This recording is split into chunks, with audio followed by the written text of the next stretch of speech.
So, welcome to the rear of the teardrop.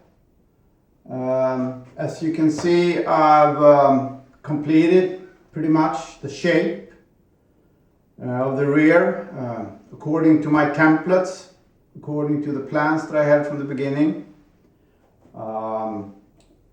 These are all pretty much the same shape down here. They vary a little over at the top. These I didn't really know beforehand, as I've been talking about what they were going to look like, but I kind of mimicked this shape down here, and then I kind of made it more of a not so sharp a turning, and we'll see how I'll manage with the sheet metal eventually. Now the rear is going to have a hatch, a lid, which will be pretty much this area here.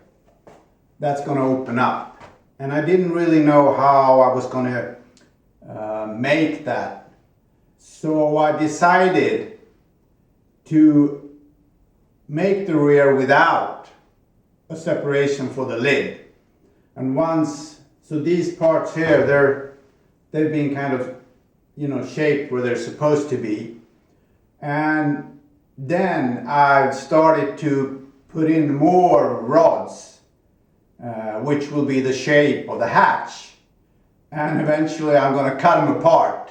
So I still keep the shape that is surrounding the hatch, but I also have the hatch in the shape that it should have. So I don't know if you can see, but I have two bars here now, and I've started to cut it apart. So actually in this section here, you can start to slightly see where the hatch is going to be. I've also made some a kind of a connection point between the hatch and the rear with flat irons. So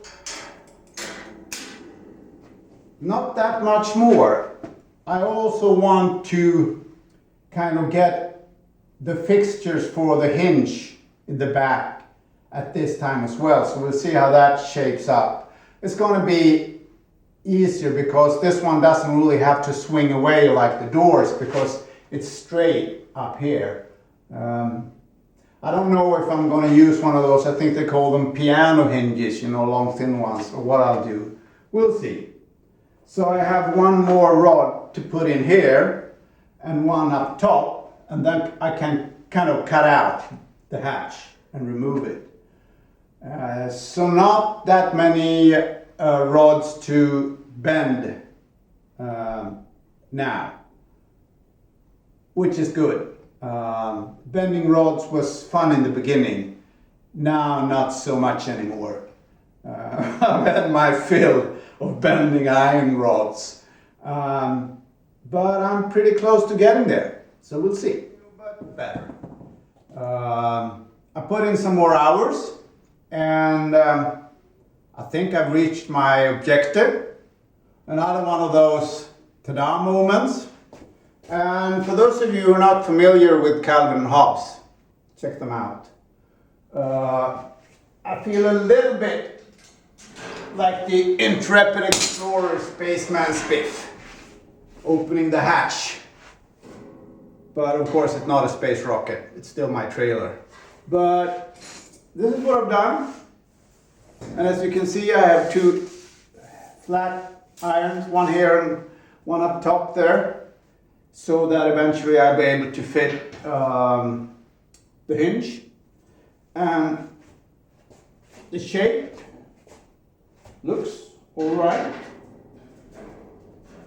and it fits pretty good. Of course, it's a little wobbly still, but once in place, I think it's going to work fine.